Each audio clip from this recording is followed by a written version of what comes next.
જીવનમાં છે ને દરેક લોકો સફળ થવા માંગે છે, પણ સફળતા એ દરેક લોકોને મળતી નથી. કેમ કે સફળ થવા માટે મહેનત પણ કરવી પડે છે. યાદ રાખો, મહેનત કરશો તો સફળતા મળશે. રસ્તો છે ને એ સરળ નથી હોતો, મુશ્કેલીઓ તો આવશે જ. તે ઘણા લોકો તમારું મનોબળ તોડવાનો પણ પ્રયાસ કરશે, અને ઘણી વખત મુશ્કેલીઓ પણ તમારી પરિસ્થિતિની વિરુદ્ધ થઈ જશે.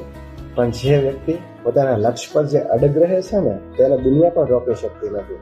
હાર છે ને તે અંત નથી, એ તો એક નવી શરૂઆત. આજનું જે દુઃખ અને જે તમારો સંઘર્ષ છે ને, એ તમારી આવતીકાલની સફળતાનું એક રહસ્ય બનશે.